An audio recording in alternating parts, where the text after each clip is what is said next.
near the classic car, so you can see the classic car.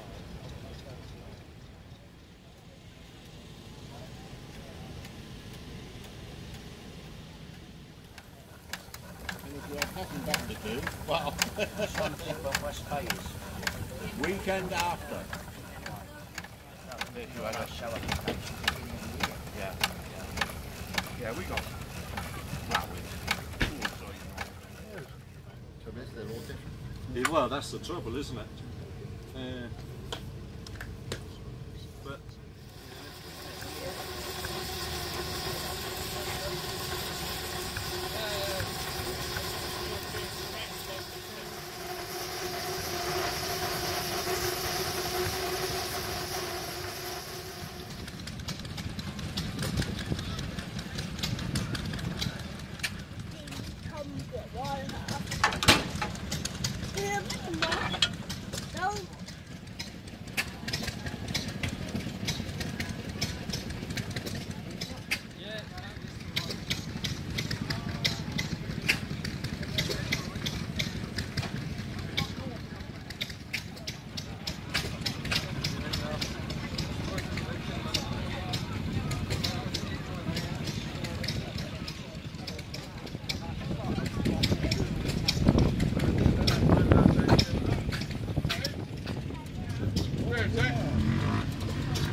It's easy to say, but you want modern technologies, like you want more. The coppers used to start on it. Oh, of course they did, yeah. I didn't realise they used airlines on the radio kit at the back. Yeah, because they were on a huge screen radio in the back. On the back. Oh, wow. So, thanks for coming all to a chap that comes here. So, good end of the greaves. This is a challenge. Right, and we move down the line to a dock here.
At least it's not cold.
Now, in the hands of Dave Bud.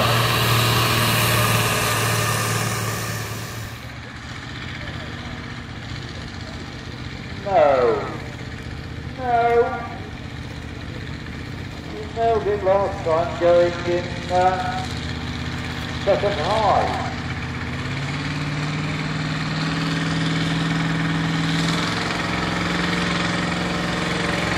God damn it.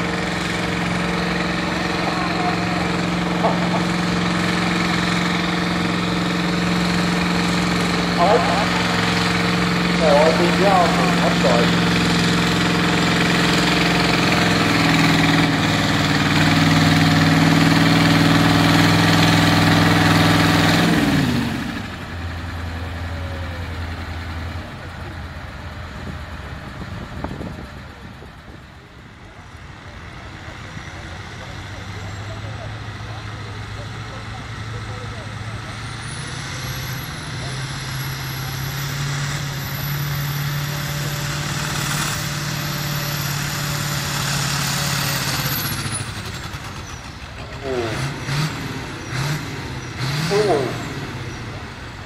Scott Wilson driving Purdue.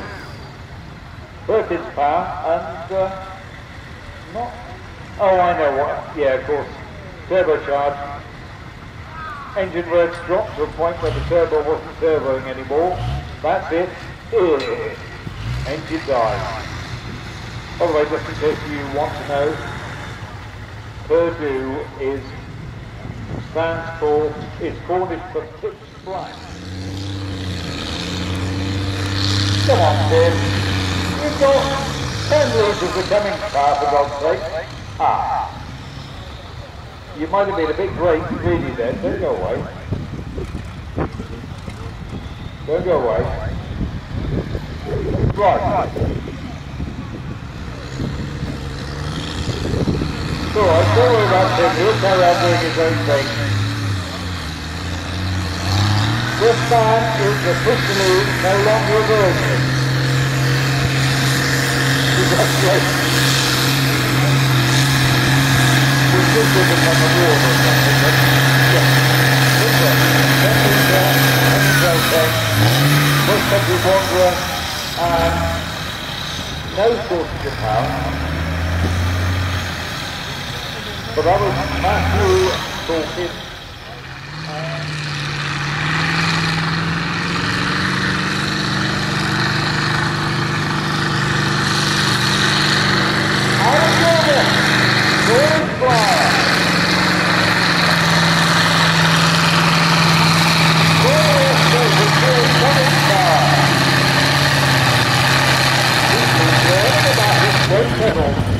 That's better.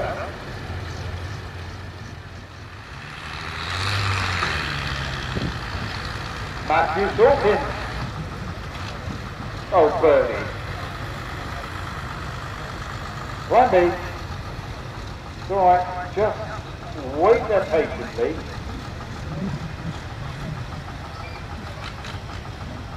Nope, alright.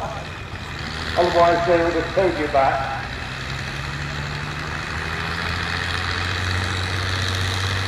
First outing for this puller ever, being about 3-4 years in the making.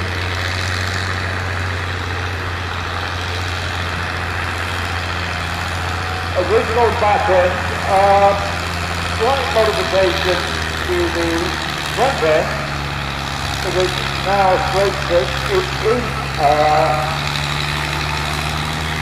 a David Brown engine, but not the original one.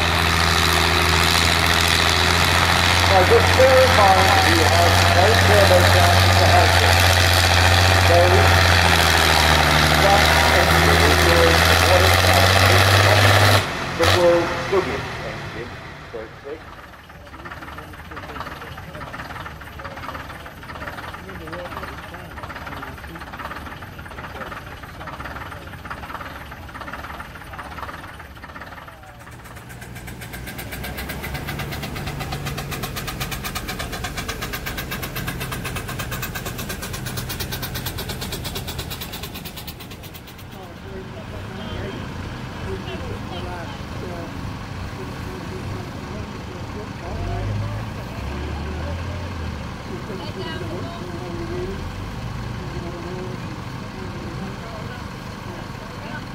Brilliant stuff. It's in lovely condition. Thanks very much for bringing it along. As our French rock, you've got to go to the other side. You know, I was just looking at that and I was thinking, hang on a minute, I've got to go the other side here. Tell us something about this race then.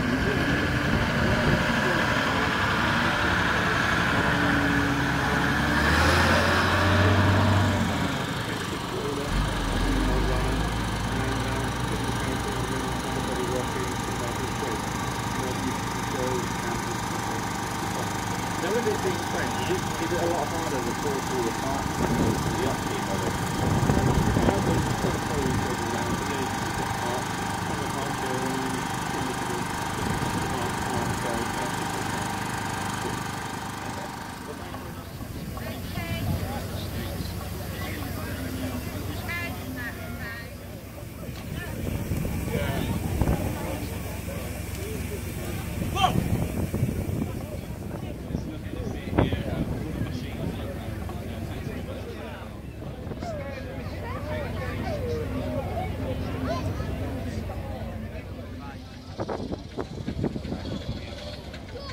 Okay, bye. Bye.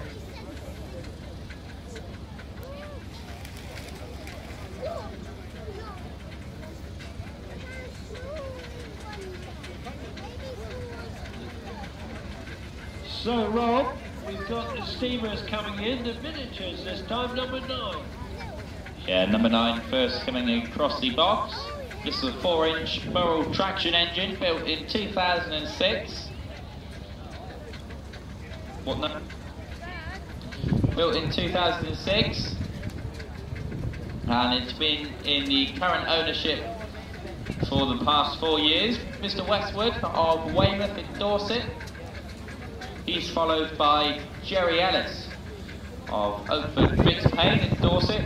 This is a 6-inch Foster tractor. This one, a little bit older, built in 1988 and spent the last 25 years with previous owners living in France.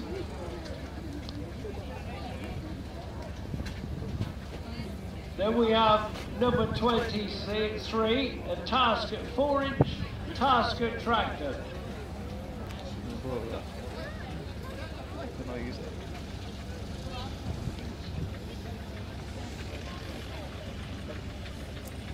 Steve Westway there from Dorchester. The owner from a kit, and he completed it in 2010. Called it Norman Ivor.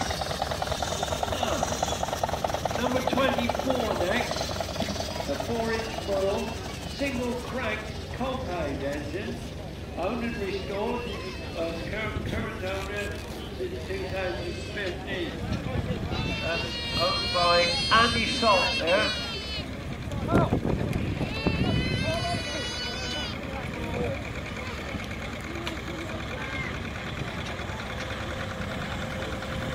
Number 15 trying to get away there.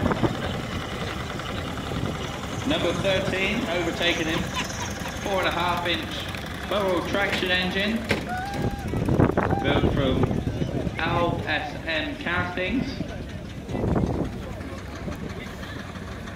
It was finished in 2010. This one owned by Steve Allgood in Weymouth. Rodwell.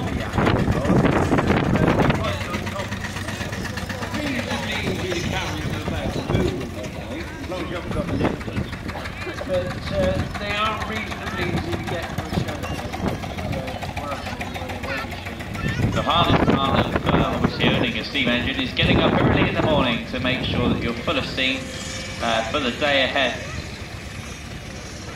Number 29, David Loader from Bournemouth, 4-inch Garrett. This one was built by Craig Henderson, completed in 1999, and it's modelled from the full-size engine, the Earl of Aidan, which is owned by the Loader family. Number 26 coming up now. Number 26, a 4-inch Foster agriculture engine, built by Kentberg in Cornwall, and purchased now by Eric Paul, Coal Hill, Dorset. Not sure where Coal Hill is in Dorset.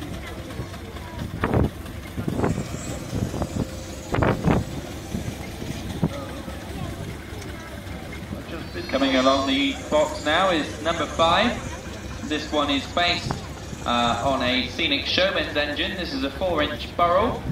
It has lights, all working. It's got a generator on board which can be linked up to power the lights. So working replica of a Scenic Showman's engine. This one finished in 2010 by the current owner, who's Mr. Burton of Dorchester in Dorset. Then we got number 10, which is the 3-inch Savage Little Samson, built in 2008 by Mr. Kerr of Three-Legged Cross.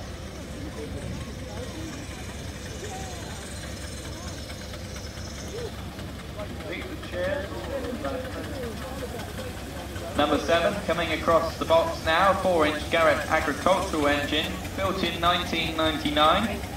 Mr. John Bastable of Wincanton. You can see he's got the exhaust extender piece on there, just to take the smoke up above your head. That's the only downside of having a miniature engine, is you get your face full of coal Number 20 as it gets through. is a 4.5 barrel traction engine, bequeathed to the present owner when he was 14. So it's been around the family a few years, that one. And the next one I didn't quite see. So. Coming across us now is Steve Rod in his 4-inch Foster, built in 1994, this one. An example of the steam lorry, based on a steam lorry. Number 28 coming up. A 6-inch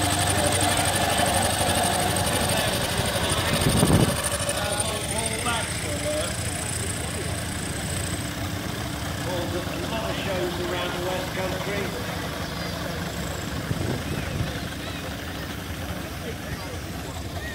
A 4-inch Garrett,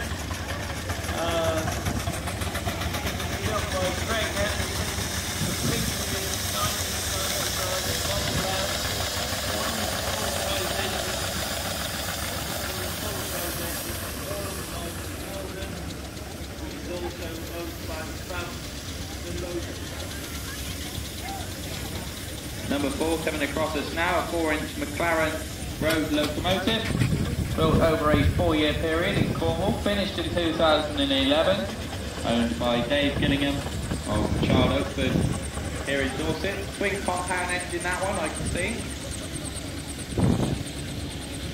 Number 16, another one of replica steam lorries.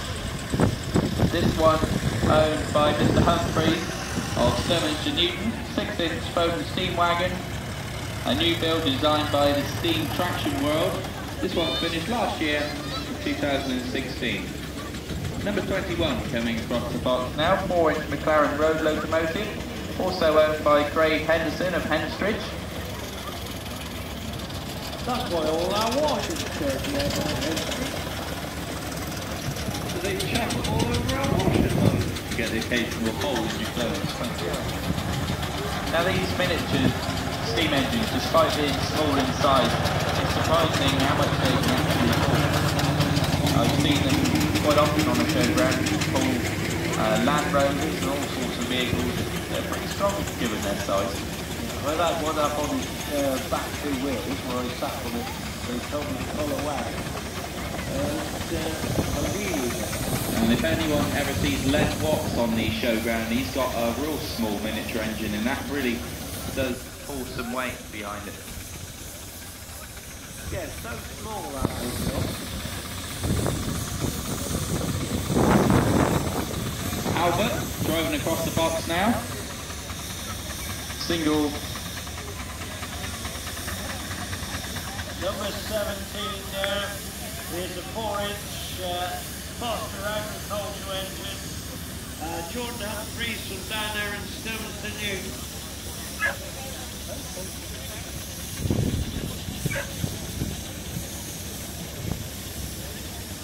That's a miniature, I think. Then we'll have the full-size ones in a minute.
Okay, we've got the first of our full-size team coming into the ring now. We'll start with number 4 in your programme, the Fowler traction engine, Berkshire Tariff Queen, built in 1909.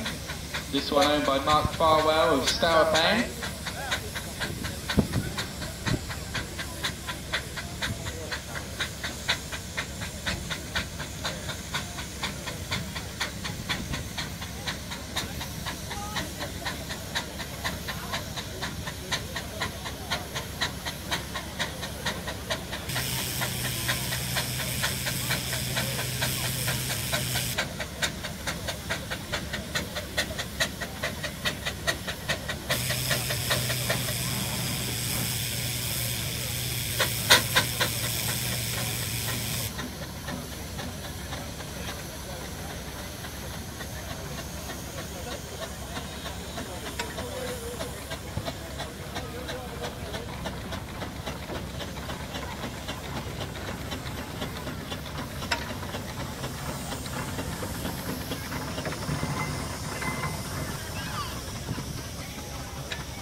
Yeah, that one is the burl there from, that's from Gillingham.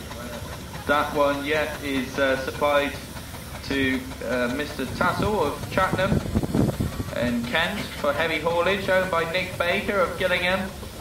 Burrell Road locomotive, built in 1914. That was basically the start of the First World War, wasn't it? Yeah.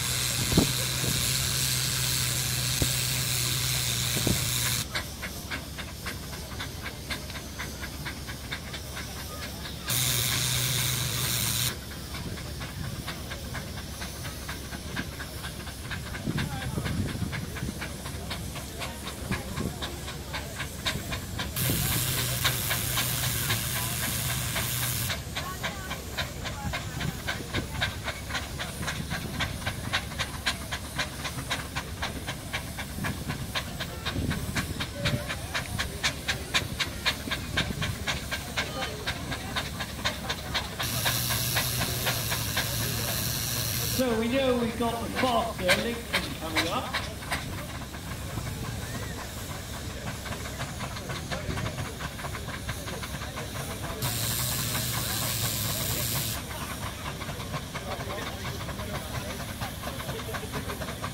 It's a very nice engine, Rob. Number 8 in your programme, the Foster agricultural engine, built in 1903.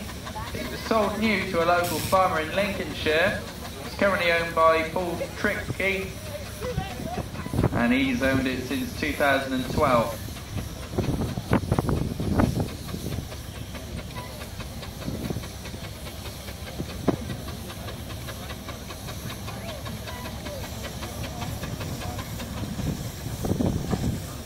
Something a bit different coming across now is the American steam engine, gearless, fearless.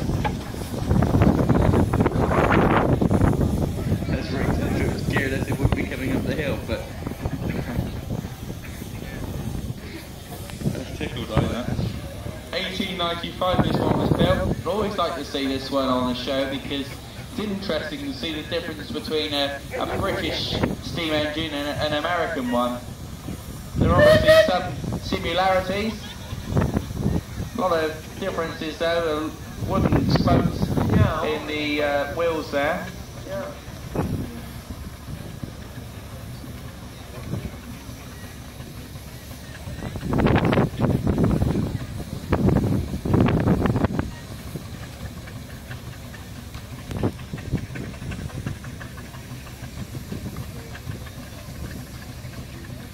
Now going back in the old days, people were using steam lorries quite regularly. And that's the Gould brothers from Camerton there. Sentinel S4 steam wagon coming across the box now. This was bought by the current owners, the Gould family. It's completely rebuilt, and I can imagine that was no easy task to rebuild something of this size. It's hard enough to restore a commercial vehicle, let alone a steam version of it. They really must look after this well. It's always in fantastic condition. We'd have to have it in good condition, otherwise you started to fall to pieces, you'd never keep up with it. People sort of relate steam to being quite slow, but it's not. If you get behind a steam wagon like that, it's gonna shift.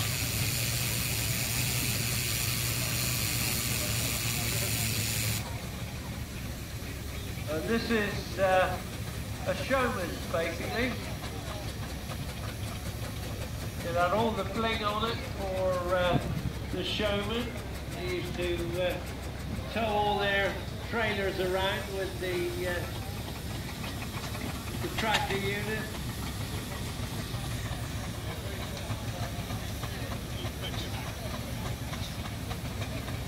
Made by Roby. This is a general purpose traction engine, built as a show engine originally for the Royal Agricultural Show in Liverpool. It was bought by Paul Antle in 1969, and the restoration of this was completed in 1980.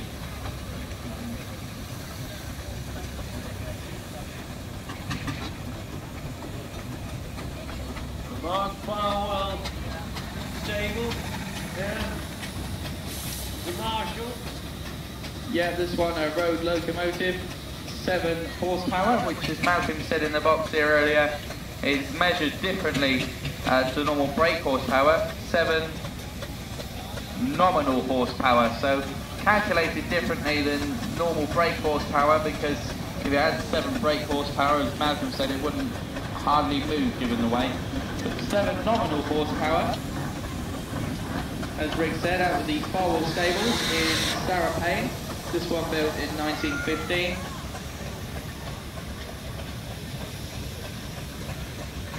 A full roller coming across the box now.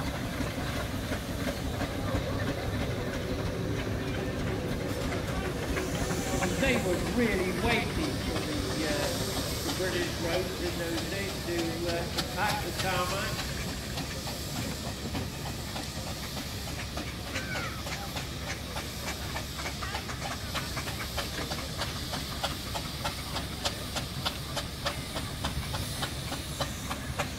So I've been informed by Martin they were never used on tarmac, he's just said. They were used on just road services.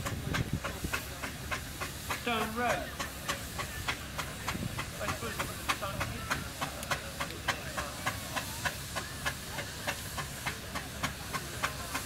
This is number 1 in your programme, the Fowler DN1 Road Roller, built in 1924, owned by Alan White.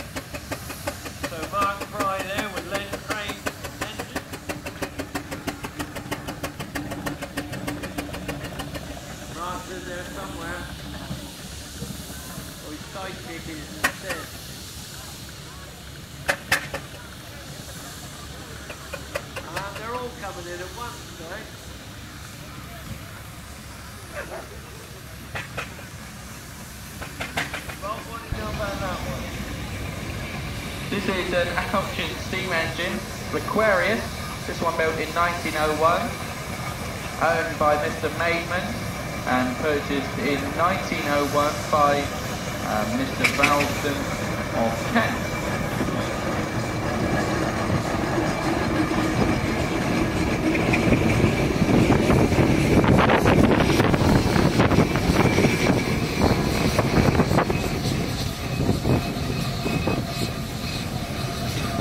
Whole of Eldon, spinning across the box now.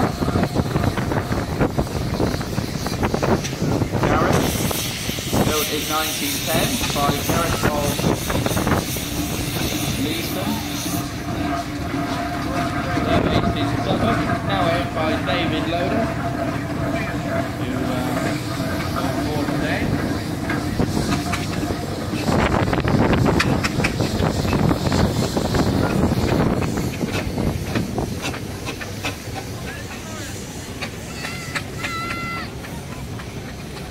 That one come out of Leeston Works,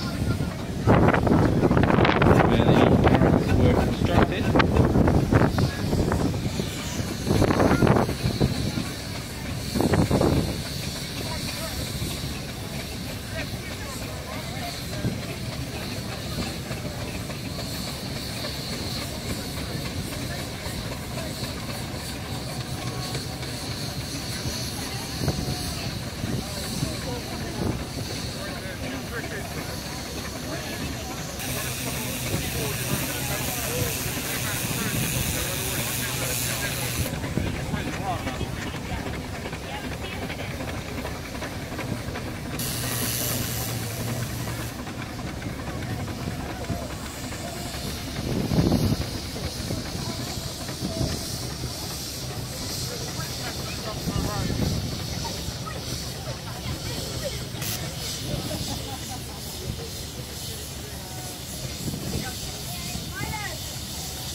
So while they're in the ring now, if you'd like to get some photographs as soon as the stewards say it's safe to go into the ring.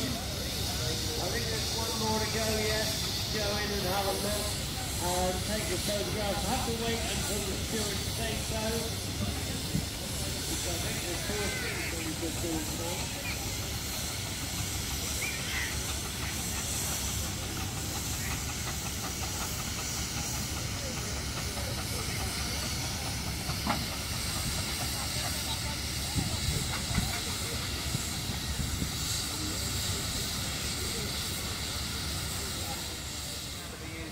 Water from a source into the main system. I know it used to be an old bylaw years ago that if a steam engine pulled up outside your house you were legally obliged to offer them water. I don't know if it's still the case. often they use fire hydrants now. But I know that the old bylaw was that if a steam engine arrived outside your house, you were obliged to offer them water. Whether or not that still stands, I don't know. A Fowler just coming across now in its original working clothes. That's quite nice to see it in its working clothes. I always like to see an untouched vehicle on a show. That's lovely to see.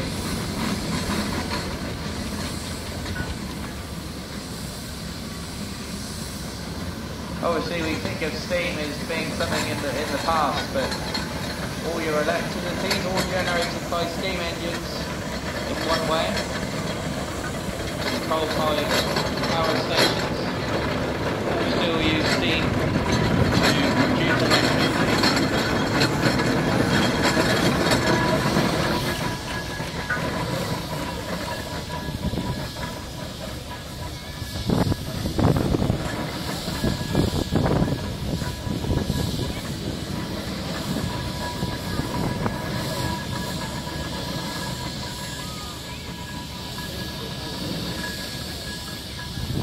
So we'll just wait for the last steam engine to come in, and if any members